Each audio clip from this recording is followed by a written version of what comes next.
السلام علیکم ورحمۃ اللہ. اذان دے دیں.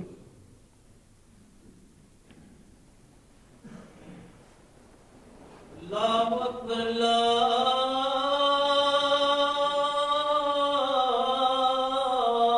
اکبر اللہ اکبر اللہ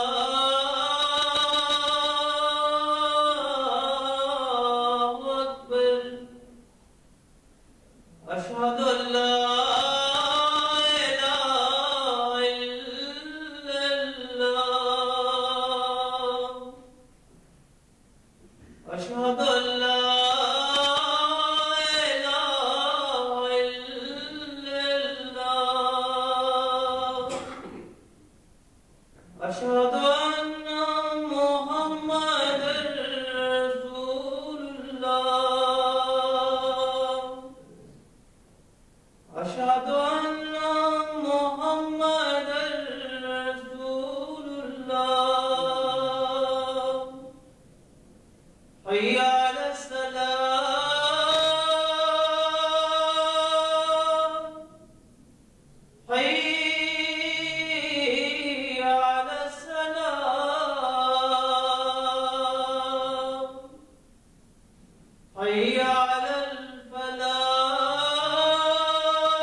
اعوذ باللہ اشہد ان لا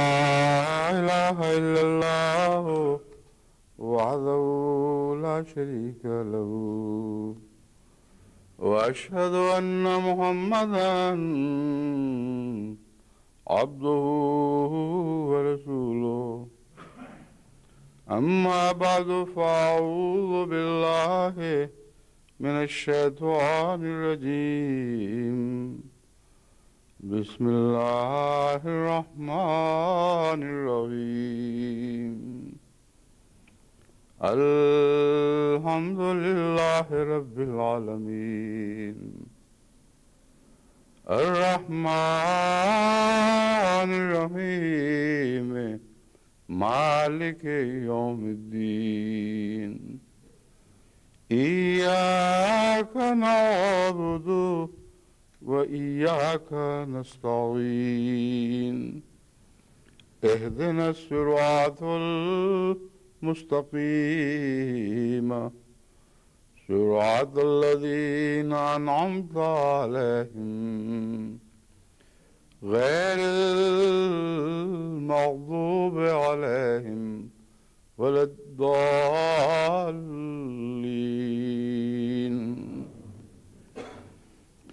يا أيها الذين آمنوا كتب عليكم الصيام كما كتب على الذين من قبلكم لعلكم تتقون أياما معدودات فمن كان منكم مريض أو على سفر فعدة من أيام أخر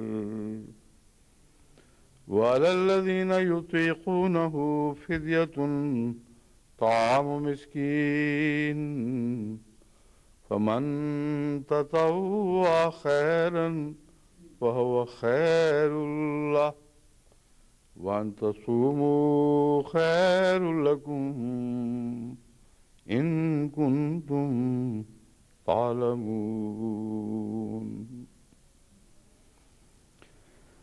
اے لوگو جو ایمان لائے ہو،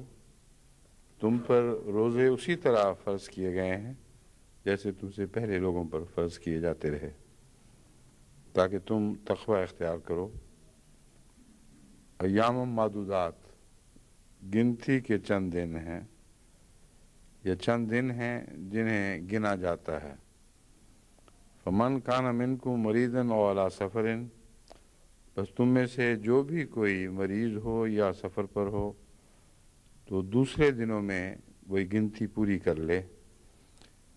وعلی الذین یطیقونہ فدیۃ طعام مسکین، اور وہ لوگ جو طاقت نہیں رکھتے یعنی روزے کی طاقت نہیں رکھتے، ان پر مسکین کا فدیہ، مسکین کو کھانا کھلانا فدیہ ہے۔ یا وہ لوگ جو روزے کی فدیہ دینے کی طاقت رکھتے ہیں ان کو فدیہ دینا چاہیے۔ فمن تطوع خیرا فهو خیر لہ، بس اس پہلو سے جو توئی نیکی، شوق سے نیکی کرنے والا ہو وہی اس کے لیے اچھا ہے، یعنی نیکی میں کوئی جبر نہیں ہونا چاہیے۔ وان تصوموا خیر لکم، اور اگر تم روزے رکھ سکو تو یہ بہتر ہے اگر تم جانتے کہ اس میں کیا فوائد ہیں۔ یہ آیت پہلے بھی میں نے رمضان ہی میں تلاوت کی تھی، پہلے بھی اس کے متعلق کچھ باتیں بیان آپ کی خدمت میں عرض کی تھیں، مگر قرآن کریم کے مضامین تو بے انتہا ہیں، ہر آیت کو بار بار پڑھنے سے کچھ نئے مضامین سامنے آتے چلے جاتے ہیں۔ رمضان کے تعلق میں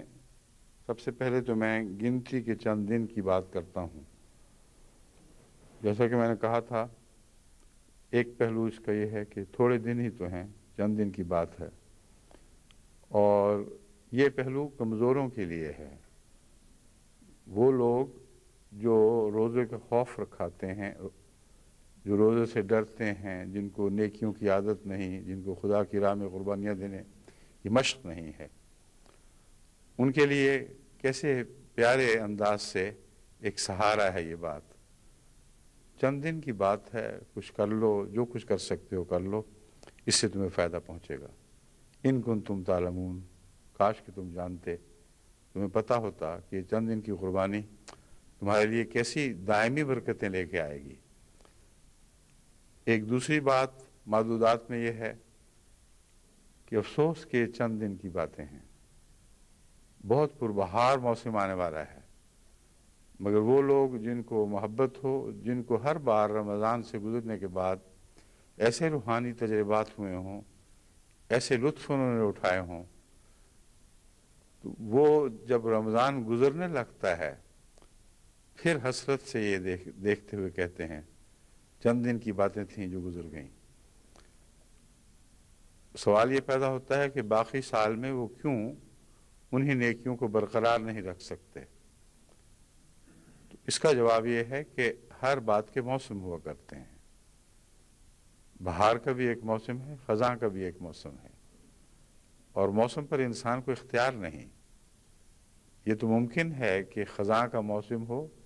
اور کچھ پودے پھول پھل رہے ہوں، لیکن عمومی کیفیت یہی ہے کہ جہاں تک قاعدہ کلیہ کی بات ہے، خزاں میں کم ہی سبزہ دیکھنے میں آتا ہے اور کم ہی پودے ہیں جنہیں خزاں موافق آ جاتی ہے۔ اور بہار میں بھی یہی صورت ہے کہ عمومی طور پر ہر چیز سرسبز و شاداب دکھائی دیتی ہے، سوکھے ہوئے درخت ہرے ہونے لگتے ہیں، شاخیں کونپلیں نکالتی ہیں اور رونق پھر دوبارہ لوٹ آتی ہے۔ لیکن کچھ ایسے بھی سوکھے درخت ہیں جو بہار آنے پر بھی سوکھے رہ جاتے ہیں۔ تو موسم کی بات ہے، رمضان ایک موسم لے کے آتا ہے۔ یہ موسم قرب الہی کا موسم ہے، یہ موسم فضا تبدیل کر دیتا ہے، کمزور بھی اٹھ کھڑے ہوتے ہیں اور طاقتوروں کے ارد گرد سہارے بن جاتے ہیں، طاقتوروں کو اور آگے بڑھنے کی توفیق ملتی ہے۔ تو موسم کے جھرمٹ میں جو چیزیں ہوتی ہیں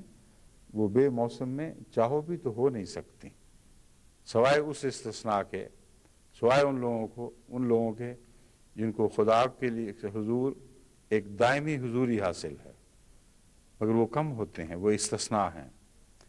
بس ایام معدودات کے دوسرے معنی یہ بنیں گے کہ گنتی کے چند دن آ کے گزر جانے والے ہیں، اور اے کاش یہ جاری رہ سکتے، مگر جتنے دن ہیں ان سے تو پورا فائدہ ہم اٹھائیں، اور معدودات میں جو حرص پیدا ہوتی ہے کہ یہ گزرنے والے دن ہیں، اس کی مثال وصل کی گھڑیوں سی ہے۔ وصل کی گھڑیاں بھی تو بعض دفعہ مقرر ہوتی ہیں، معین ہو جایا کرتی ہیں، پتہ ہے کہ محبوب کتنی دیر کے لیے آیا ہے، اور انسان چاہتا ہے کہ اس کا ہر لمحہ اس کے قرب میں گزر جائے۔ یہ بھی ایام معدودات ہیں۔ اور سزا کی گھڑیاں بھی معین ہوتی ہیں، فراق کے لمحے بھی ایام معدودات بن سکتے ہیں، لیکن وہ کتنے مشکل لمحات ہیں، ایک ایک وقت، ایک ایک گھڑی، ایک ایک دن، ایک ایک رات گن گن کے کاٹنی پڑتی ہے۔ تو معدودات کے دونوں معنی ہیں، اور ان دونوں معنوں میں یہ مضمون رمضان مبارک پر صادق آتا ہے۔ یہ اور پھر عجیب بات ہے کہ اس کے دن واقعی جس طرح گنے جاتے ہیں اس طرح کسی اور مہینے کے دن گنے نہیں جاتے۔ آج پہلا روزہ ہو گیا، آج دوسرا ہو گیا، آج تیسرا ہو گیا، اور دن گنتے وقت بھی وہی کیفیت، گننے والے کی الگ الگ کیفیت اس کے لیے الگ الگ پیغام لے کے آتی ہے۔ آخر پر جب پہنچ جاتے ہیں تو وہ لوگ جو ڈرتے ڈرتے رمضان میں داخل ہوئے تھے کہ کتنا لمبا رمضان پڑا ہوا ہے، آج ایک روزہ گزرا ہے اور بڑی مشکل سے گزرا ہے، کل دوسرا ہوگا، پھر تیسرا، پھر چوتھا، لیکن جب رمضان الٹ پڑتا ہے، جب اپنے اختتام کے پاس پہنچتا ہے تو اس کی کیفیت ویسی ہو جاتی ہے جیسے آبشار کے قریب پہنچتے پہنچتے دریا کی کیفیت ہوتی ہے۔ اس میں ایک روانی آتی ہے، ایک تیزی آتی ہے، ایک بہاؤ ہے جو موجیں مارتا ہوا اس کنارے کی طرف بڑھتا ہے۔ بس رمضان بھی جب بیچ کا نصف گزر چکا ہو تو الٹنے لگتا ہے، اور رفتہ رفتہ انسان محسوس کرتا ہے کہ اب یہ اس کنارے پر پہنچ رہے ہیں جس کے بعد یہ آبشار بن جائے گا، اور آبشار بننے کے دن دراصل یہ آخری 10 دن ہیں۔ اس قدر جوش اور طاقت پیدا ہو جاتی ہے رمضان میں، جیسے طغیانی آئی ہوئی ہو، اور ہم ان دنوں کے قریب ہیں۔ اس لیے آپ دیکھیں کہ پچھلے 15 دن جب 15 روزے گزرے ہیں اور اس کے اب کے درمیان، تو وقت کا پتہ ہی نہیں چلا کہ کیسے گزر گیا، اس لیے کہ ہم اس آبشار کے دہانے پر کھڑے ہیں۔ آج 19واں روزہ ہے، کل وہ شروع ہو جائے گا اعتکاف۔ عام طور پر 21 سے 30 تک کے 10 دن اعتکاف کے ہونے چاہیے، مگر چونکہ یہ پتہ نہیں لگ سکتا تھا کہ آخری 10 دن نصیب ہوں گے کہ نہیں، اس لیے احتیاطاً 11 دن کا اعتکاف ہونے لگا، کیونکہ اگر 29 کے روزے ہو جائیں اور آپ 10 دن کے خیال سے اعتکاف بیٹھیں تو اعتکاف 9 دن کا رہ جائے گا، اور اعتکاف کے لیے 10 دن کی شرط ہے۔ اس لیے فقہاء اور علماء نے اس کے سوا چارہ نہ پایا، اور یہی دستور تھا، یہی سنت تھی افریت میں حضرت صلی اللہ علیہ وسلم کی، کہ رمضان مبارک کے آخر پر اس احتمال سے کہ کہیں 29 کا رمضان نہ ہو، ایک دن پہلے اعتکاف بیٹھتے تھے۔ اب جب کہ یقینی طور پر ہمیں پتہ چل چکا ہے کہ آخری 10 دن ہمیں میسر آ سکتے ہیں اگر 30 کا رمضان ہے، اس کے باوجود ہم اعتکاف کو ایک دن پہلے ہی شروع کرتے ہیں، کیونکہ ایک دن کم کرنے کا فائدہ تو کوئی خاص نہیں، مگر ایک دن بڑھانے کی برکت بڑی ہے کہ حضرت صلی اللہ علیہ وآلہ وسلم کی سنت یہ تھی۔ آپ بھی تو اسی طرح کبھی 11 دن کبھی 10 دن بیٹھتے تھے، مگر اس احتمال سے کہ 10 9 نہ رہ جائیں، اب 11 قبول کر لیتے تھے۔ بس اگر اس احتمال سے کہ 10 کہیں 9 نہ رہ جائیں، 11 قبول کیے جا سکتے ہیں، تو اس ذوق و شوق سے کہ حضرت محمد رسول اللہ صلی اللہ علیہ وآلہ وسلم کی سنت پر عمل ہو جائے، کیوں 10 کو 11 نہ بنایا جائے۔ بس اس لیے ہم نے باوجود یقینی علم ہونے کے اس طریق کو تبدیل کرنا پسند نہیں کیا، اور اب بھی تمام احمدی مساجد میں قطعی طور پر علم ہونے کے باوجود کہ 30 دن کا روزہ رمضان ہے، 11 دن کا اعتکاف بیٹھا جاتا ہے بجائے 10 دن کے، اور جب 29 کا ہو تو پھر وہ طبی طور پر 10 ہی دن کا بن جاتا ہے۔ بس اعتکاف کل سے شروع ہونے والا ہے، اور جب اعتکاف آ جائے تو پھر تو آبشار کا منظر بالکل سامنے کھل کے آ جاتا ہے۔ کچھ پتہ ہی نہیں چلتا کہ آدمی خود چل رہا ہے یا چلایا جا رہا ہے۔ کشتیاں کئی دفعہ چلائی جاتی ہیں، کئی دفعہ وہ تمہیں بہا کے لے جاتی ہیں۔ تو رمضان کے آخری 10 دن تو انسان کو بہا لے جاتے ہیں، اور قسم کی بھی آبشاریں پیدا ہوتی ہیں جو آنسوؤں سے جاری ہوتی ہیں، دلوں سے پھوٹتی ہیں، اور دعاؤں کی آبشاریں ہیں جو ان آنسوؤں کے ساتھ ساتھ گرتی ہیں۔ بس عجیب مناظر ہیں جو آخری 10 دن ہمارے سامنے لانے والے ہیں، اور ان مناظر کو دیکھتے ہوئے اگر ان کی کیفیات سے گزریں پھر اس آیت کا مفہوم سمجھ آتا ہے۔ ایام و معدودات، چند گنتی کے دن تھے، گزر گئے، پتہ نہیں ہم خدا کو راضی کر سکے کہ نہیں کر سکے، پتہ نہیں ہمارے گناہ بخشے گئے کہ نہیں بخشے گئے، پتہ نہیں ہم ویسے ہی تو نہیں نکل رہے جیسے داخل ہوئے تھے۔ چکنا گھڑا 1,00,000 سال بھی پانی میں رہے، جب نکلتا ہے تو اسی طرح چکنا پانی کے بغیر اس کے اندر پانی کا ایک ذرہ بھی سرایت کیا ہوا محسوس نہیں ہوتا۔ سائنٹیفکلی تو معلوم کر لیں گے، مگر انسانی تجربے کے لحاظ سے چکنا گھڑا کہتے ہیں 1,00,000 سال بھی رہے گا تو چکنا گھڑا ہی نکلے گا۔ بس ایسے بھی تو ہیں بدنصیب جو جیسے داخل ہوتے ہیں ویسے ہی نکلاتے ہیں، مگر ایسے بھی ہیں جو جیسے داخل ہوتے ہیں اس سے بدتر نکلتے ہیں،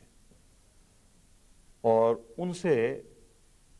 اللہ تعالیٰ کی پناہ مانگنی چاہیے، ان کے متعلق ڈرنا چاہیے کہ بعض دفعہ ایسے لوگ قوموں کو تباہ کر دیتے ہیں۔ رمضان کے مہینے میں جو لوگ شرارت سے باز نہیں آ رہا ہے، جو فتنہ فساد پھیلانے سے باز نہیں آتے، جو دنیا کا امن اٹھانے کی تدبیریں سوچتے ہیں، اور خدا کے نام پر ممبر پر کھڑے ہو کے ایسی باتیں کرتے ہیں جس سے بعضوں کے دل بعض دوسروں سے نفرت کرنے لگیں اور بعض صورتوں میں غیظ و غضب سے بھر جائیں۔ رمضان کے مہینے میں مذہبی منافرت کی تقریریں بھی خوب چلتی ہیں۔ بس ایسے بھی ہیں جو داخل تو کچھ نسبتاً بہتر ہوتے ہیں، لیکن جب نکلتے ہیں تو بہت بدتر ہو کے نکلتے ہیں۔ تو یہ تینوں امکانات ہیں،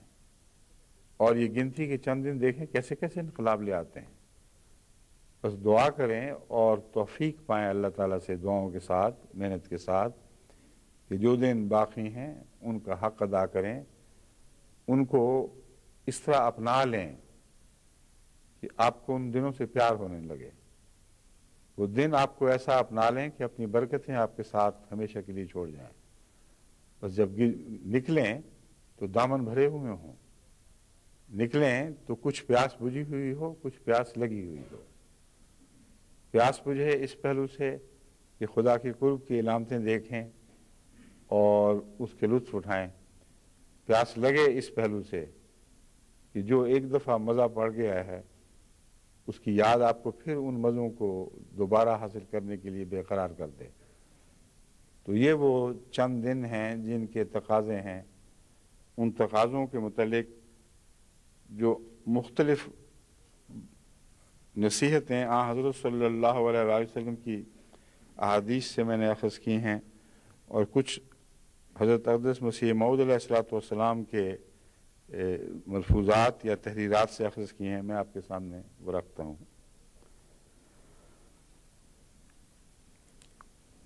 صحیح بخاری کتاب الصوم باب الریان للصائمین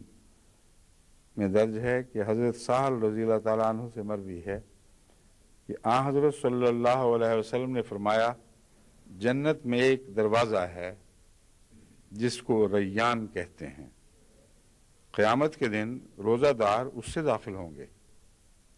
اور ان کے سوا کوئی اس میں داخل نہ ہوگا۔ پوچھا جائے گا کہ روزہ دار کہاں ہیں؟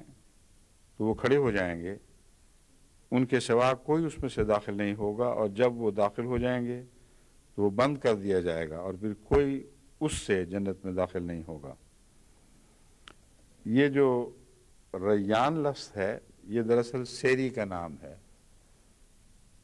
سخت پیاس اور طلب کے بعد کوئی چیز حاصل ہو تو اس سے جو لطف حاصل ہوتا ہے اس کا نام ریان ہے۔ پانی تو ہم روزمرہ پیتے ہی ہیں، مگر ریان اصل میں اس پانی پینے کو کہیں گے جس میں پیاس بھڑک اٹھی ہو، اور پھر جب آپ پانی پیتے ہیں تو جو سیرابی نصیب ہوتی ہے اس کو ریان کہا جاتا ہے۔ بس ریان کا معنی ہے جو خاص طور پر قابل توجہ ہے، اور دوسرا جنت کا گیٹ یا جنت کا دروازہ، یہ کیا معنی رکھتے ہیں۔ اس ضمن میں پہلے بھی میں سمجھا چکا ہوں کہ یہ تمثیلات ہیں، یہ تو نہیں کہ لوہا لکڑی یا اینٹ پتھر کا کوئی گیٹ بنا ہوا ہے۔ مراد یہ ہے کہ انسانی فطرت اس طرح تیار کی گئی ہے کہ بعض نعمتیں جنت میں انہی کو حاصل ہوں گی جن کے لیے پہلے انسانی فطرت کو ان کے مطابق تیار کر دیا گیا۔ بس ریان کے دروازے سے مراد یہ ہے کہ اس دنیا میں جنہوں نے خدا کی خاطر اپنی خواہشات کو روک دیا، اور پیاس سے مراد صرف پانی کی بحث نہیں ہے، تمام خواہشات پیاس کا مقام رکھتی ہیں، تمام خواہشات ایک بھڑکی پیدا کرتی ہیں جو پیاس سے مشابہ ہے، اور دنیا کے ادب میں ان کو ہمیشہ پیاس سے قرار دیا گیا۔ بس ریان کا معنی صرف پانی کی پیاس نہیں، ہر طلب، ہر خواہش جو فطرتاً انسان کے اندر پیدا ہوتی ہے اور ایک بھڑکی لگا دیتی ہے، جب وہ خوب بھڑکتی ہے اور جوش مارتی ہے، اس وقت جو لوگ خدا کی خاطر رکے رہتے ہیں، جب وہ اپنی پیاس کو بجھاتے ہیں خدا کی اجازت سے، تو جو لطف اس کا ہے وہ عام حالات میں نہ پیاس بجھانے کا لطف ہے، نہ ویسے خواہش کو پورا کرنے میں کوئی لطف ہے۔ بھڑکی ہوئی خواہش کو پورا کیا جائے تو لطف اور ہی بڑھ جاتا ہے، مگر اگر کسی محبوب کی رضا کی خاطر ایسا کیا جائے تو پھر جو لطف ہے وہ دوہرا لطف ہے، اور اسی کا نام وہ دروازہ ہے جس میں سے وہ داخل ہوں گے۔ ورنہ پیاس کے مضمون کو تو سب جانتے ہیں، پیاس کی سیری سے بھی سب واقف ہیں، کوئی طون کوئی مجبوراً۔ یہ تو ہو ہی نہیں سکتا کہ امیر آدمی کو کبھی پیاس کا تجربہ ہی نہ ہوا ہو، یا خواہش ہو گئی ہو تو اسے دبانے کی توفیق نہ ملی ہو یا اس کا تجربہ نہ ہوا ہو۔ بعض دفعہ توفیق مجبوری کی توفیق ہوتی ہے، بس امیر سے امیر آدمی کی ہر خواہش کہاں پوری ہوتی ہے۔ بعض خواہشیں زور مارتی رہتی ہیں، جب پوری ہوں تب پتہ چلتا ہے، مگر ان سب کو جنت کے اس دروازے سے داخل ہونے کی اجازت نہیں ہوگی جو الریان کہلاتا ہے۔ یہاں مراد یہ ہے کہ خدا کی خاطر، خدا کی رضا کی خاطر جب خواہش پوری کر سکتے تھے اور نہیں کی گئی، جب پیاس بجھا سکتے تھے اور نہیں بجھائی، اس وقت تم جانتے ہو کہ دنیا میں روزے نے تمہیں سکھا دیا ہے کہ جب پیاس بجھاتے ہو تو دوہری لذت حاصل کرتے ہو، کہ اپنے رب کی خاطر میں ایک امتحان سے کامیابی سے گزر گیا، اور گھونٹ گھونٹ پانی اپنے اندر دوہری لذتیں رکھتا ہے کہ اب خدا کی اجازت سے میں نے اپنی پیاس کو بجھایا یا اپنی دوسری خواہشات کو پورا کیا۔ تو یہ جو جنت کا ایک زائد مضمون ہم یہاں اپنے لیے پیدا کر دیتے ہیں، یہی وہ دروازہ بنانا ہے، یعنی ہم خود اپنے اس دروازے کو تعمیر کر رہے ہیں اس دنیا میں، جو آخری دنیا میں ہمارے سامنے پیش ہوگا، اور جس نے دروازہ بنایا ہے، جس کا وہ مالک ہے، وہی اس سے گزرے گا اور کوئی نہیں گزر سکتا۔ بس یہ مراد نہیں کہ ایک گیٹ اکٹھا ایک جگہ کھڑا ہوا ہے اور کروڑہا آدمی اس کے سامنے کیوں لگا کے کھڑے ہیں کہ ہمیں اجازت ہو تو ہم بھی اس میں سے گزریں، کیونکہ جنت میں تو دوسرے دروازوں سے بھی گزرے ہیں، تو کیا بار بار نکلنا پڑے گا؟ پھر اگر یہ منظر ہو تو کوئی روزے کے دروازے سے گیا ہے، کوئی نماز کے دروازے سے گیا ہے، کوئی جہاد کے دروازے سے گیا ہے، اور جو روزے دار جہاد کے دروازے سے گیا ہے وہ کہے گا روزے کا مزہ تو میں نے چکھا کوئی نہیں، اب چلو پھر باہر نکلتے ہیں دوبارہ اور روزے والے دروازے سے داخل ہوتے ہیں۔ یہ سوچ ان لوگوں کی ہے جو دنیا داری کے مضامین کو دین پر چسپاں کرنے کی کوشش کرتے ہیں۔ دین کے اپنے محاورے ہیں اور دین کی الگ کیفیات ہیں، اور ایسا ممکن ہے کہ بیک وقت ایک انسان مختلف لذتیں حاصل کر رہا ہو، گویا دروازے بظاہر الگ الگ ہیں لیکن آپ ان سب دروازوں سے بیک وقت داخل ہو رہے ہیں۔ مثلا ایک مجاہد ہے، اس کو جہاد کی ایک لذت حاصل ہوئی جو اس دنیا میں ہوئی، اور روزہ دار ہے، اس کو جو مجاہد تھا روزہ دار بن گیا، اس کو روزے کی ایک لذت حاصل ہوئی۔ یہ دونوں چیزیں ایک دوہری لذت کی صورت میں اس دنیا میں پیدا ہو سکتی ہیں، اور یہی لذتیں جو ایک کے اوپر دوسری منازل بنا رہے ہوں، یہ جب جنت میں متمثل ہوں گی تو بیک وقت ایک ہی گیٹ کے ساتھ اور گیٹ، اس کے اوپر ایک اور گیٹ، گویا کہ گیٹ کے اوپر ایک گیٹ چڑھا ہوا ہوگا۔ داخل آپ ایک ہی دفعہ ہوں گے، مگر ہر گیٹ اپنی تاثیر آپ کے اوپر ڈال رہا ہوگا، ہر گیٹ کا لطف آپ کو محسوس ہو رہا ہوگا، مگر ہرگز یہ مراد نہیں کہ اس گیٹ سے داخل ہو جاؤ پھر واپس نکلو، پھر دوسرے گیٹ سے جاؤ، پھر تیسرے گیٹ سے جاؤ۔ یہ تو ایک بچگانہ تصور ہے جو آن حضرت صلی اللہ علیہ وآلہ وسلم کی طرف کسی صورت میں منسوب نہیں ہو سکتا، ناممکن ہے۔ مگر اگر اس کا عرفان آپ سمجھیں، اس پر نظر ڈالیں، تو بہت ہی عجیب پرلطف مضمون ہے جو روزمرہ ہمارے تجربے میں آتا ہے۔ بس جس کو ایک خاص لذت نصیب ہو وہی جانتا ہے کہ وہ لذت کیا ہے، اور جب وہ دوسروں سے باتیں کرتا ہے تو کہتا ہے تمہیں کیا پتا؟ یہاں تک کہ شراب پینے والے بھی نہ پینے والوں کو کہتے ہیں ظالم تو نے پی ہی نہیں، تجھے کیا پتا کیا چیز ہے جو تو چھوڑ رہا ہے، پیے گا تو پتا چلے گا۔ تو شراب معرفت کے متعلق یہ کہنا کہ جنہوں نے پی ہے انہی کو پتا ہے، باقی کوئی اندازہ کر ہی نہیں سکتے۔ اگر سچ ہے تو یہ سچ ہے۔ شراب کا تو اللہ بہتر جانتا ہے کیا نشے ہیں، مگر اس سے زیادہ نشے اللہ تعالیٰ کی محبت کی مے کے دنیا میں بسا اوقات ایک انسان پا لیتا ہے، اور اس کے مقابل پر ہر نشہ ختم ہو جاتا ہے۔ بس قیامت کے دن جو ریان کا دروازہ ہے وہ یہ دروازہ ہے جو اس دنیا میں ہم تعمیر کرتے ہیں، اور صرف پیاس کی بات پانی سے تعلق نہیں رکھتی، بلکہ دنیا کی ہر خواہش جو ہم خدا کی خاطر چھوڑتے ہیں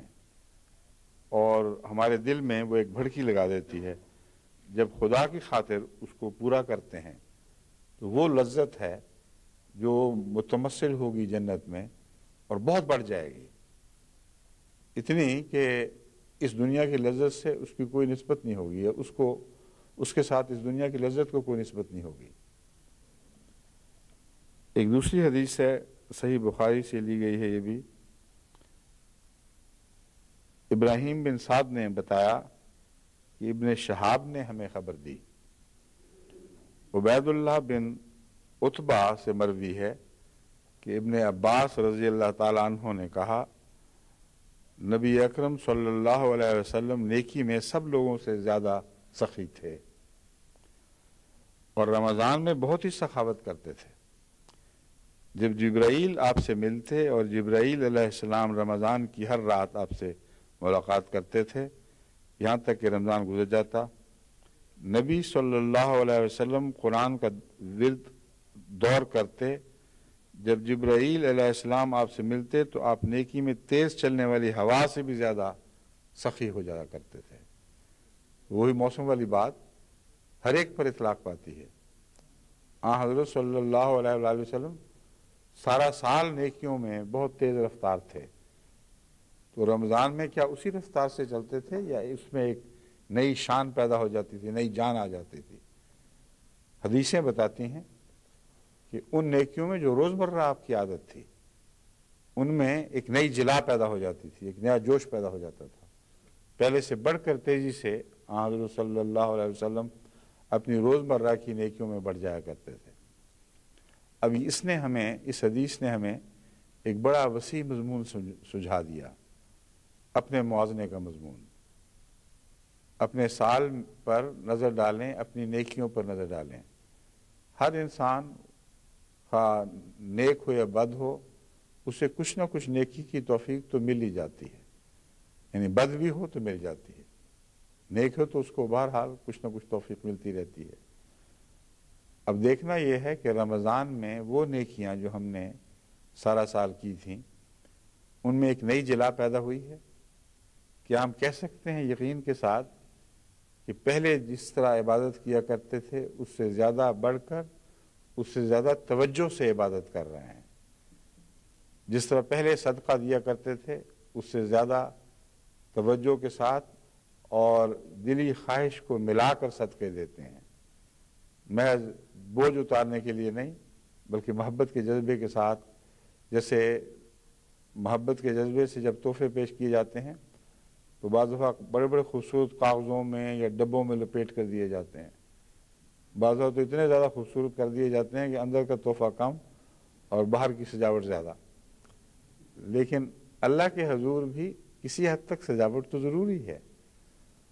اور وہ سجاوٹ جو ہے وہ خدا تحفوں کی طرح قبول فرماتا ہے، وہ اس کا جز بنا دیتا ہے۔ تو دیکھنا یہ ہے کہ ہماری قربانیوں میں کیا کوئی نئی حسن کی بات بھی پیدا ہوئی، ہم نے انہیں سجانے کی کوشش کی۔ جو نمازیں پہلے پڑھتے تھے ان کو اگر ہم بے خیالی سے پڑھ جایا کرتے تھے اور خیال کو خدا تعالیٰ کی طرف مرکوز رکھنے پر محنت نہیں کرتے تھے اور سمجھتے تھے کہ 4 رکعتیں پوری ہو گئیں یا 3 رکعتیں پوری ہو گئیں تو بات ختم ہو گئی، آؤ واپس اب دنیا کی طرف چلتے ہیں، بلکہ بسا اوقات دنیا چمٹی رہتی تھی اور نماز کے دوران وہ پیچھا چھوڑتی ہی نہیں تھی، بس محض ایک ظاہری بندھن تھا جس کے ٹوٹنے کے بعد کوئی بھی تبدیلی محسوس نہیں ہوئی۔ ویسی بات ہوتی ہے بعض دفعہ نماز پڑھنے والوں سے، جس طرح کہ غالب نے کہا ہے کہ تھا خواب میں خیال کو تجھ سے معاملہ، جب آنکھ کھل گئی نہ زیان تھا نہ سود تھا۔ تو ایسے لوگوں کی نماز سے جب آنکھ کھلتی ہے تو ہاتھ کچھ نہیں ہوتا، نہ زیان نہ سود، لیکن ایک زیان ضرور ہوتا ہے۔ غالب کا شعر تو ایک انسانی حالت پر طاری ہونے والا ہے، اطلاق پانے والا ہے۔ نماز کے معاملے میں ہاتھ تو کچھ نہیں آتا مگر وہ وقت ضائع ہو جاتا ہے جس میں ہاتھ آ سکتا تھا، اور اس لحاظ سے زیان کا پہلو غالب رہتا ہے۔ بس یہ بھی دیکھیں کہ رمضان میں آپ کی وہ نیکیاں جن کی آپ کو پہلے توفیق ملا کرتی تھی کسی نئے جذبے سے جاگ اٹھی ہیں کہ نہیں، ان نیکیوں کی آنکھیں کھلی ہیں کہ نہیں، یہ غفلت کی حالت میں سوئے سوئے ادا ہو رہی ہیں۔ آن حضرت صلی اللہ علیہ وآلہ وسلم کے متعلق قطعی طور پر ثابت ہے، ایک حدیث نہیں اور بہت سی احادیث میں یہی مضمون ہے کہ رمضان کے دنوں میں تو آپ کی نیکیاں اس قدر جوش دکھاتی تھیں کہ جیسے ہوا آندھی میں تبدیل ہو جائے، اس طرح آپ ہر نیکی میں آگے بڑھ جایا کرتے تھے۔ تو یہ جو نیکیوں کا موازنہ ہے یہ بعض دفعہ دل کے طبعی جوش سے پیدا ہوتا ہے، بعض دفعہ بے ارادہ کرنا پڑتا ہے۔ یعنی حضرت اقدس محمد رسول اللہ صلی اللہ علیہ وآلہ وسلم کو تو اس بارے میں ارادے کے ساتھ محنت نہیں کرنی پڑتی تھی، محنت تو بہت کرنی پڑتی تھی، کیونکہ جب خدا کی رضا کی خاطر انسان پورا زور لگاتا ہے تو کچھ نہ کچھ جسمانی محنت اور اس کی تھکاوٹ کے اثرات ظاہر ہوتے ہیں، مگر وہ محنت خود اپنے آپ کو سنبھال لیتی ہے، کیونکہ ولولے اور محبت کے نتیجے میں پیدا ہوتی ہے۔ اس لیے محنت تو ہے مگر اس طرح کی تھکا دینے والی محنت نہیں، جیسے ایک آدمی ایسا کام کرے جس میں دل نہ ہو، اس کو بیگار کہتے ہیں۔ مزدور کو بھی اگر پوری مزدوری دو بلکہ اس سے کچھ زیادہ دے دو تو سخت محنت کر کے بھی وہ اتنا نہیں تھکتا جتنا کسی مزدور کو پکڑ لیا جائے اور کہے چلو محنت کرو ورنہ تمہیں ماریں گے، وہ بیچارہ ہر قدم جو اٹھاتا ہے وہ منو بوجھل ہو جاتا ہے، خواہ ہلکا کام ہی اس کے سپرد ہو۔ تو محنت کے بھی مختلف مدارج ہیں، مختلف کیفیتیں ہیں، ان کے تابع ہمیں اپنے آپ کو دیکھنے جانچنے کا بہت اچھا موقع ہے، خصوصاً رمضان شریف میں۔ رمضان میں ہم جتنا قدم نیکیوں میں آگے بڑھاتے ہیں، اول تو یہ جانچ سکتے ہیں کہ کیا آن حضرت صلی اللہ علیہ وآلہ وسلم کی طرح ایک طبعی جوش سے ہم آگے بڑھے ہیں اور اس کی تکلیف کی بجائے جو محنت ہم کر رہے ہیں ہم اس سے لذت پا رہے ہیں، اگرچہ جسم کمزور ہے اور روح کی تازگی کا ساتھ نہیں دے سکتا، جیسا کہ حضرت مسیح نے بھی کہا کہ روح کمزور ہے، روح جوش رکھتی ہے لیکن جسم کمزور ہے۔ ویسی ہی کیفیت ہر انسان کو اپنی زندگی کے تجارب میں محسوس ہوتی ہے۔ ایک پیارے کی خاطر جاگتا ہے اور ایک مصیبت کے طور پر، فرض کے طور پر جاگتا ہے، ان دونوں میں فرق ہے۔ اور وہ مزدور جس کو تھوڑی مزدوری ملتی ہے اس کی محنت اس کے لیے بہت ہی مشقت اور مصیبت لے کے آتی ہے، وہ مزدور جس کو زیادہ مل جاتی ہے وہ زیادہ وقت چاہتا ہے اور اگر اس سے زیادہ محنت نہ لیں تو شکوہ کرتا ہے۔ اب آپ کو پاکستان یا ہندوستان میں شاذ ہی یہ احتجاج ملیں گے کہ ہمیں اوور ٹائم نہیں دے رہے، مگر یہاں اگر فیکٹریاں اوور ٹائم نہیں دیں گی تو خاص طور پر آزاد کشمیر کے جو آنے والے ہیں وہ تو بڑا شور مچاتے ہیں، ان کا بدن زیادہ سخت جان ہے اور اس کو وہ پیسے میں تبدیل کر سکتے ہیں، تو کہتے ہیں جہاں اوور ٹائم نہیں دیا جا رہا بڑا ظلم ہو رہا ہے ہمارے اوپر، اور اگر واپس وہاں چلے جائیں اور تھوڑے پیسے دے کے اوور ٹائم لیں تو کہیں گے اوور ٹائم لیا جا رہا بڑا ظلم ہو رہا ہے۔ ایک ہی چیز ہے، صرف کیفیت اور رجحان بدلنے سے وہ مختلف اثرات پیدا کر دیتی ہے۔ تو رمضان مبارک کو اس طرح بھی جانچیں، اب کچھ تو اس طرح کہ دیکھیں کہ آپ نے جو گزشتہ نیکیاں کی تھیں کیا رمضان کے مہینے میں ان میں ایک نئی زندگی پیدا ہوئی، کیا آپ نے ان نیکیوں میں کچھ قدم آگے بڑھایا جو رمضان کے بغیر آپ کو توفیق نہیں ملی تھی، اور پھر نیکیوں میں آپ نے پہلے سے بڑھ کر لذت محسوس کی کہ نہیں؟ اگر لذت محسوس کی ہے تو لازماً آپ کو کچھ ملا ہے، اور یہی وہ ملنا ہے جس کی طرف رمضان ہمیں متوجہ کر رہا ہے، اور وہ خدا کا ملنا ہے۔ تمام تر مقصد رمضان کا خدا کا ملنا ہے، اور یہ لذتیں جن کی طرف میں اشارے کر رہا ہوں یہ تمام لذتیں خواہ کسی نوعیت کی ہوں تب پیدا ہوتی ہیں جب وصل کا احساس پیدا ہو، جب قرب الہی کا احساس پیدا ہو، اس کے بغیر کوئی لذت بن ہی نہیں سکتی۔ نماز میں بھی اگر مزہ آئے گا تو لازماً ان لمحات میں مزہ آئے گا جب آپ کو خدا کے قرب کا احساس ہوگا، ورنہ یہ نماز بور ہی رہے گی۔ روزوں میں کے دوران بھوک اور پیاس میں بھی اگر کوئی مزہ آئے گا تو محض اس وقت جب آپ کی توجہ اللہ کی طرف ہوگی اور آپ دل سے محسوس کریں گے کہ ہاں میں نے اپنے رب کو راضی کرنے کے لیے تکلیف اٹھائی ہے اور مجھے خوشی ہے۔ وہ جو خوشی ہے وہ زبان کی بات نہیں ہوتی، وہ دل کا تجربہ ہوا کرتا ہے۔ واقعتاً روزے دار جب یہ احساس پیدا کرے تو اس کو لطف آتا ہے کہ ہاں بہت اچھی بات ہے۔ کچھ غریب ایسے بھی ہیں جو بے اختیار ہیں، وہ بھوکے رہنے پہ مجبور ہیں، مجھے تو اختیار تھا، میں تو خدا کی خاطر رکا ہوں۔ بس اس پہلو سے رمضان ہوش کے ساتھ گزاریں، اور جو گنتی کے چند دن باقی رہ گئے ہیں ان میں اپنا موازنہ کرتے رہیں، اس دوران کی کیفیت کا موازنہ اپنی پہلی کیفیات سے، اور اللہ تعالیٰ کے قرب کے احساس کا موازنہ اپنے پہلے احساسات سے۔ اگر آپ ایسا کریں گے تو میں امید رکھتا ہوں کہ اگلے دن آپ کے لیے بہت کچھ فائدہ چھوڑ جائیں گے اور ضیاء کا کوئی احساس نہیں ہوگا۔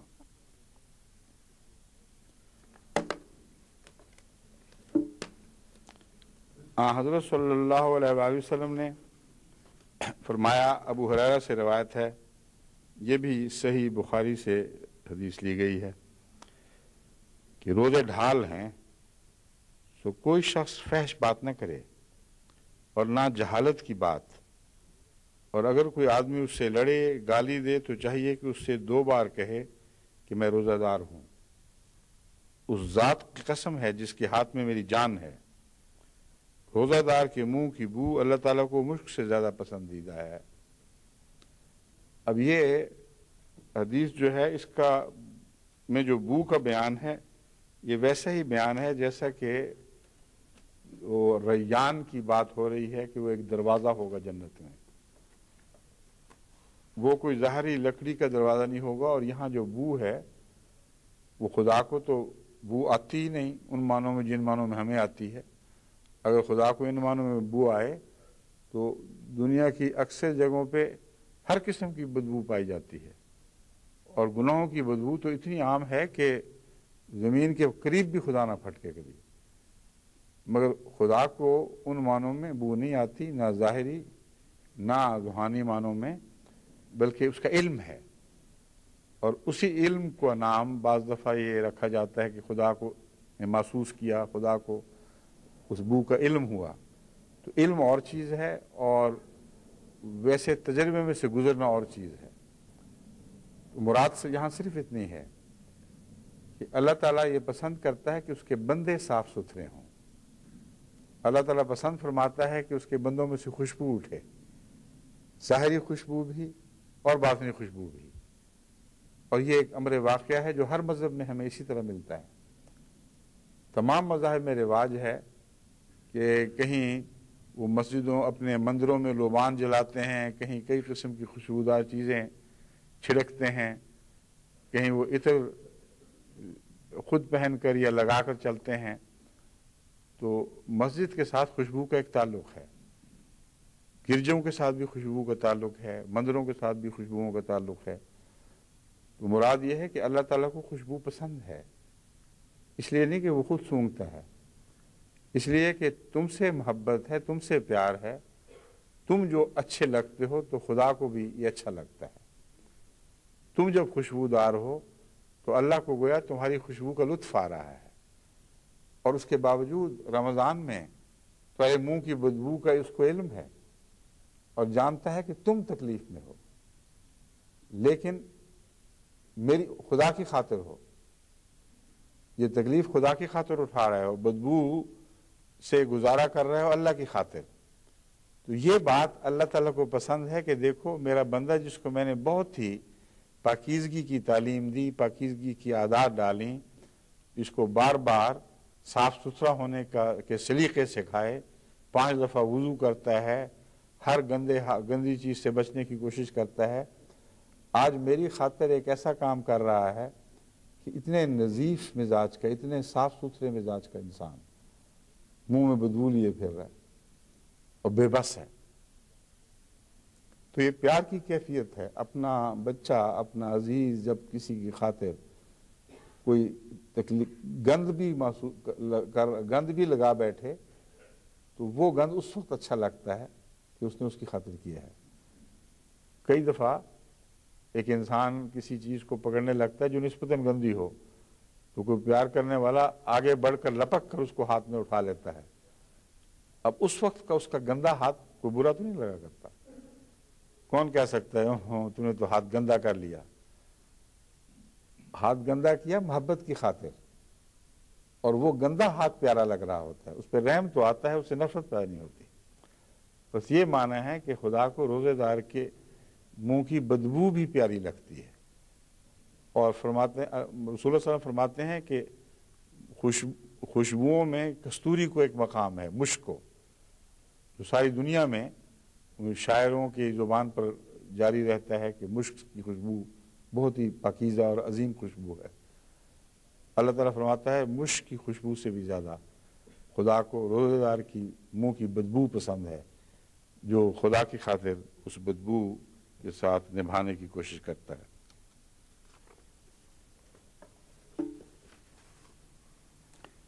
پھر فرمایا کہ جب جھگڑے تو جواب میں کہ میں تو روزے دار ہوں، یہ جو بحث ہے جواب میں کہے میں تو روزے دار ہوں، یہ ایک ایسی دلچسپ چیز ہے جس میں کئی پہلو ہیں اصل میں۔ ایک تو یہ کہ جب آدمی کہے میں روزے دار ہوں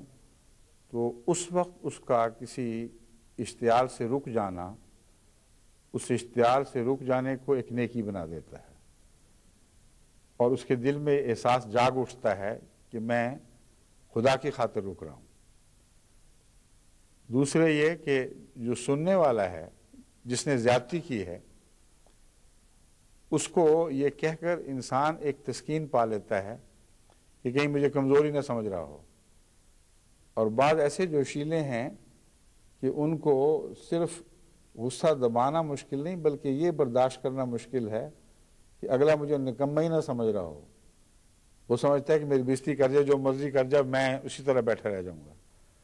چنانچہ ایسے مزاج کے لوگ بعض دفعہ اپنے کپتے پن کے بھی فخر کرتے ہیں،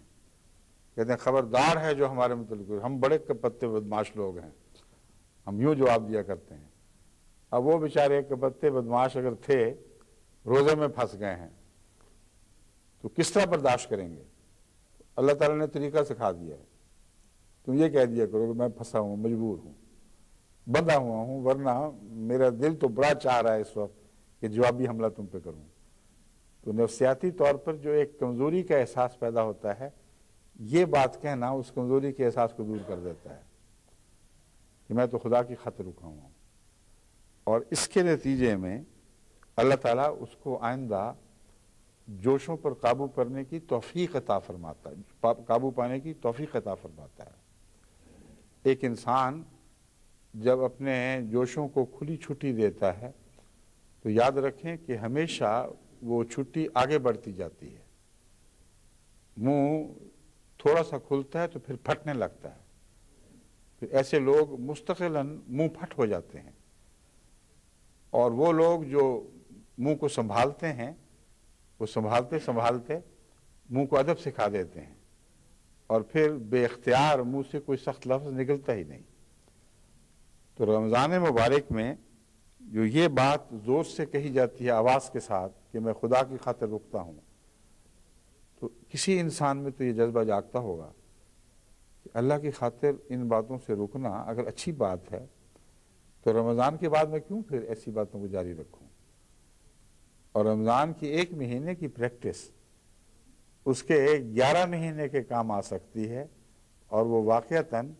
رمضان سے نکلتا ہے تو پہلے سے زیادہ اپنے جذبات پر قابو پا کر اور قابو پانے کی صلاحیت حاصل کر کے نکلتا ہے۔ حضرت صلی اللہ علیہ وسلم فرماتے ہیں، یہ بھی بخاری سے حدیث لی گئی ہے اور ابو ہریرہ کی روایت ہے کہ جو شخص جھوٹ بولنے اور جھوٹ پر عمل کرنے سے اجتناب نہیں کرتا، اللہ تعالیٰ کو اس کے بھوکا پیاسا رہنے کی کوئی ضرورت نہیں ہے۔ یعنی ایک ایسا شخص، اور یہاں روزے کے دوران کی بحث نہیں ہے بلکہ رمضان کی بات ہو رہی ہے، رمضان کا مہینہ آتا ہے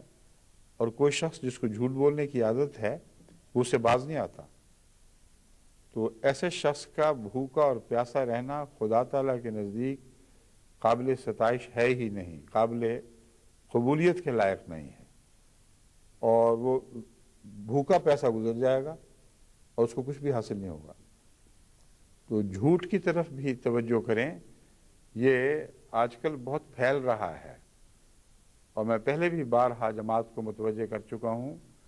کہ جھوٹ کے خلاف ایک عالمی جہاد کی ضرورت ہے جو ہمارے گھروں سے شروع ہوگا، ہمارے نفوس سے شروع ہوگا۔ بسا اوقات لوگ ملتے ہیں کہ جی آپ کے سامنے جھوٹ نہیں بولنا، میں کہہ رہا ہوں انا للہ و انا الیہ راجعون، میرے سامنے نہیں بولنا، خدا کے سامنے بولتے چلے جانا ہے، کیونکہ خدا سے چھپ کے کہاں جھوٹ بولیں گے۔ بہت ہی پاگلوں والا محاورہ ہے۔ اب اگر کسی کے منہ پہ آئے گا تو مجھے یقین ہے ملاقات کے وقت ہاتھ رکھ کے روک لے گا اپنے آپ کو، مگر کئی ہیں جن کو عادت ہے وہ کہتے ہی ہیں۔ میں نے اس پہ خطبے دیے تب بھی کئی آدمی کہتے ہیں، میں نے کہا واقعتاً یہ اسی طرح ہوا تھا کہ جی میں آپ کے سامنے جھوٹ بول سکتا ہوں؟ میں نے کہا جو خدا کے سامنے بول سکتا ہے وہ سب کے سامنے بول سکتا ہے، یہ بھی جھوٹ ہے کہ آپ کے سامنے نہیں بول سکتا، بلکہ ایسے ہی لوگ ہیں جو سامنے جھوٹ بولتے ہیں۔ اس لیے جھوٹ ایک بڑی لعنت ہے، اور جب یہ عادت بن جائے تو انسان کو پتہ ہی نہیں چلتا کہ میں جھوٹ بول رہا ہوں۔ یہ بڑی بدنصیبی ہے، اور اتنی عادت بن چکی ہے دنیا میں کہ حیران ہوں گے آپ دیکھ کے، بعض ملک کے ملک، قوموں کی قومیں جھوٹ کے سمندر میں ایسا غرق ہو چکے ہیں کہ ان کو پتہ ہی نہیں کہ ہم ڈوب چکے ہیں اور فنا ہو چکے ہیں، احساس ہی نہیں رہا۔ اور سب سے بڑا عذاب اس احساس کا مٹ جانا ہے کہ جھوٹ ایک لعنت ہے اور ہمیں سچائی کی طرف لوٹنا ہوگا۔ یہ جو جھوٹ کا سیلاب ہے، اس نے اب بڑی بڑی ایسی قوموں کو بھی اپنی لپیٹ میں لے لیا ہے جو کسی زمانے میں سچائی پر فخر کرتی تھی۔ اور یہ جو قوموں کا معاملہ ہے، یہ ہر ملک میں الگ الگ قبائل سے بھی تعلق رکھتا ہے۔ مجھ سے ملنے کے لیے ایک معزز دوست پاکستان سے تشریف لائے، جن کے قبیلے کی بعض روایات ہیں، بڑی بلند اور مقدس روایات ہیں کہ ظلم نہیں کرنا، جھوٹ نہیں بولنا، فلاں کام نہیں کرنا۔ تو انہوں نے مجھ سے ذکر کیا کہ اب تو سارے ملک میں، اپنے علاقے میں جدھر نگاہ ڈالتے ہیں، سب قومیں غرق ہو چکی ہیں اس بات میں۔ دعا کریں کہ ہمیں یہ جھنڈا اٹھائے رکھنے کی توفیق ملے۔ اب تک تو خدا کے فضل سے ہم نے بڑی محنت اور کوشش کے ساتھ اس جھنڈے کو بلند رکھا ہے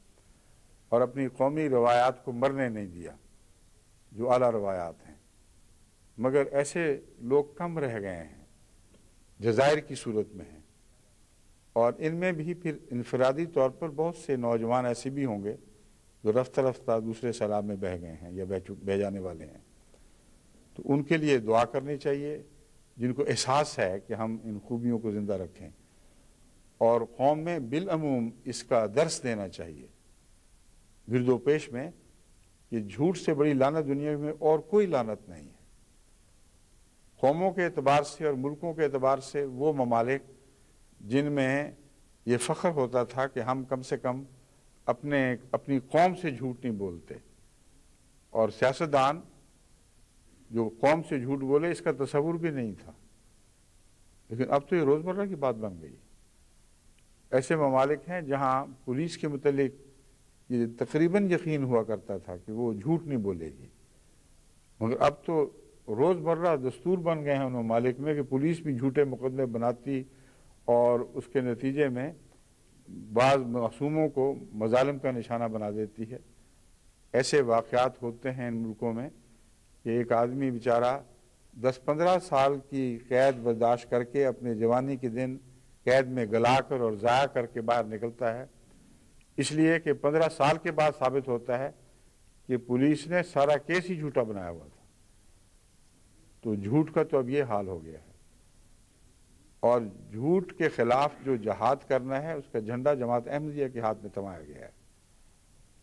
اگر آپ نے اس جھنڈے کو گرنے دیا تو کوئی ہاتھ نہیں ہوگا جس کو اٹھا سکے گا۔ اس لیے ساری دنیا میں جھوٹ کے خلاف جہاد جاری رکھیں، اور یہ جہاد اپنے نفوس سے شروع ہوگا، اپنے گھروں سے شروع ہوگا، اور رمضان مبارک میں تو بالخصوص آپ کے لیے بہت اچھا موقع ہے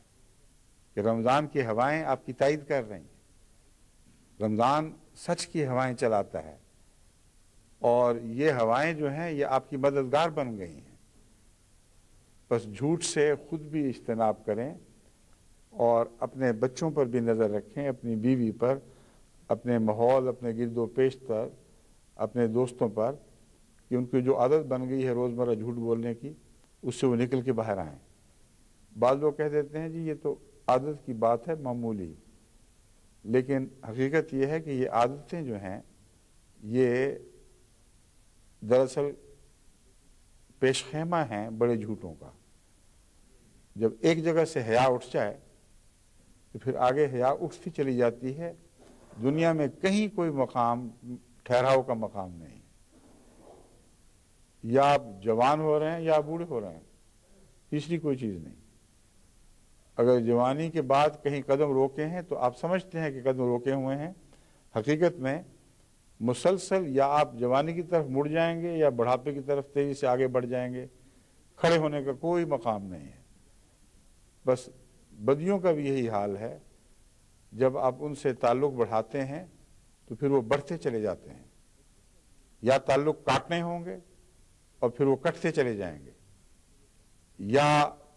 بڑھیں گے اور بڑھتے چلے جائیں گے، بیچ کی کوئی حالت نہیں ہے۔ حضرت مسیح موعود علیہ الصلوۃ والسلام نے اس مضمون کو یوں بیان فرمایا کہ دیکھو بعض دفعہ ایک کالا سا تل چہرے پر ظاہر ہوتا ہے اور وہ بیماری کا تل ہوتا ہے، وہ پھیلنے لگتا ہے۔ دیکھو تمہیں کتنی تکلیف ہوتی ہے، کیسی گھبراہٹ ہوتی ہے، کیسی کیسی فکروں میں مبتلا ہو جاتے ہو، ڈاکٹروں کے دروازے کھٹکھٹاتے، طبیبوں کے پاس پہنچتے، یہ داغ تو پھیلتا جا رہا ہے۔ اور بسا اوقات اگر صحیح علاج نہ ہو تو چھوٹا سا داغ سارے چہرے کو بدنما کر دیتا ہے، اور یہ داغ بعض دفعہ سفیدی کا داغ، سفید برس کی صورت پہ آتا ہے۔ حالانکہ سفیدی کو لوگ پسند کرتے ہیں، مگر جب یہ بیماری بن جائے تو وہ پھیلتے پھیلتے سارے جسم پر قبضہ کر جاتا ہے۔ حضرت مسیح موعود علیہ السلام فرماتے ہیں کہ دیکھو گناہوں کا یہی حال ہے، یہ نہ سمجھو کہ تم نے بہت معمولی ابتدائی گناہ کیے ہیں اور وہ کرتے چلے جاؤ اور ان کے خلاف تمہارے دل میں کوئی نفرت پیدا نہ ہو۔ اگر نہیں ہوگی تو پھر یہ داغ پھیلیں گے، پھر چھوٹے گناہ بڑھ کر بڑے گناہ بنیں گے، اور بڑے گناہ بڑھ کر تمہیں گھیر لیں گے۔ اور جہاں تک گھیرنے کا تعلق ہے، قرآن کریم میں ایک ایسی آیت ہے جو بہت ہی انذاری آیت ہے۔ فرماتا ہے وہ لوگ نہیں بخشے جائیں گے جن کو ان کی سیئات نے گھیر لیا ہو۔ یعنی خدا تعالیٰ اپنی بخشش کا ذکر فرماتا ہے کہ میں ہر گناہ کو بخش سکتا ہوں، لیکن وہاں ایک بہت ہی باریک تعلیم یہ بھی دی کہ وہ لوگ جن کو ان کی برائی نے گھیر لیا ہو وہ نہیں بخشے جائیں گے۔ مطلب یہ ہے کہ بعضوں کو کینسر کی بیماری گھیر لیتی ہے، بعضوں کو دوسری بیماریاں ہیں، سیل ہے یا دوسری ایسی بیماریاں،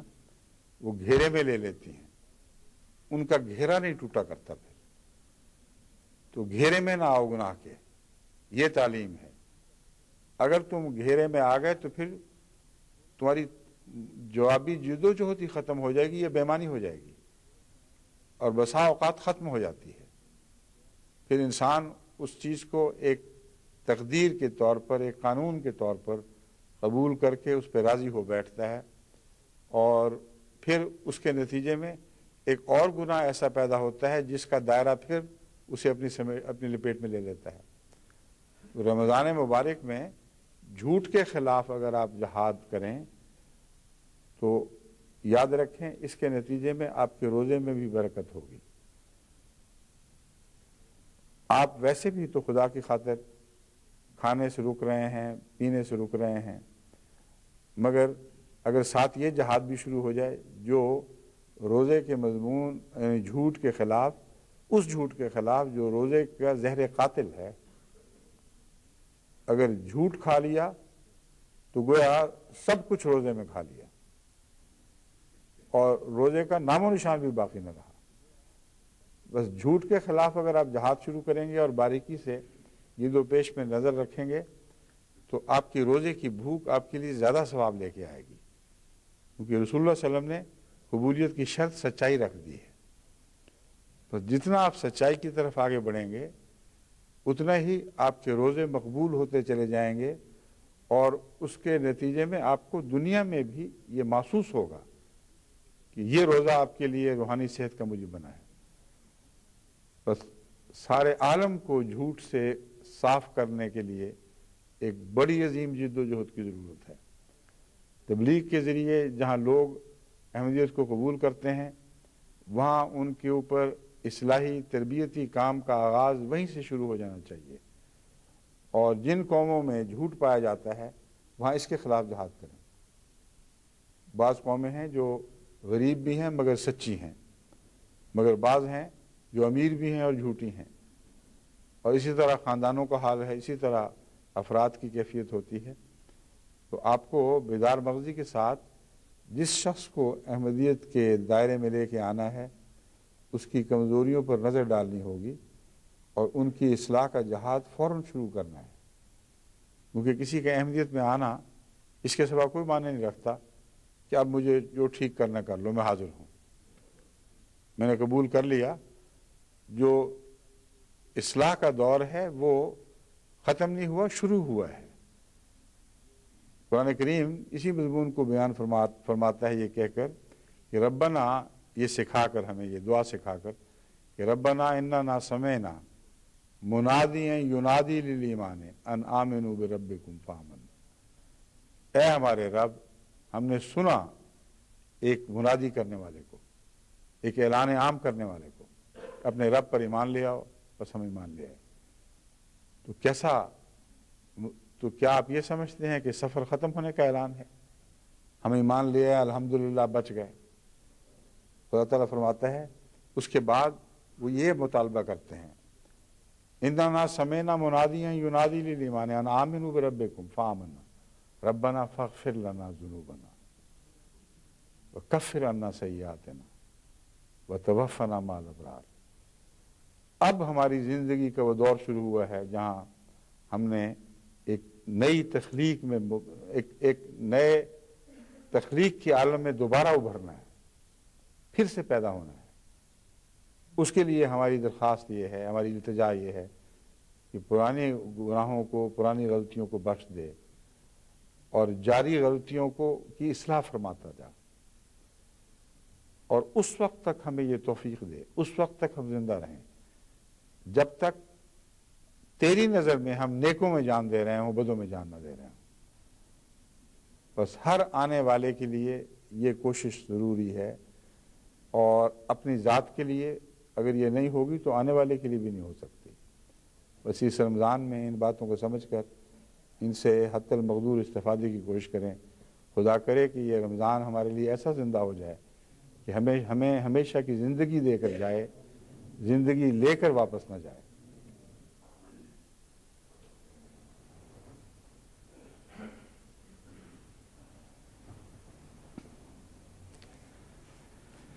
الحمد للہ نحمده ونستعینه ونستغفره ونؤمن به ونتوکل علیہ ونعوذ باللہ من شرور انفسنا ومن سیئات اعمالنا من یهده اللہ فلا مضل له ومن یضللہ فلا ہادی له ونشهد أن لا إله إلا الله وحده لا شريك له ونشهد أن محمدا عبده ورسوله عباد الله رحمكم الله إن الله يأمر بالعدل والإحسان وإيتاء ذي القربى وينهى عن الفحشاء والمنكر والبغي يعظكم لعلكم تذكرون اذكروا الله يذكركم وادعوه يستجب لكم ولذكر الله أكبر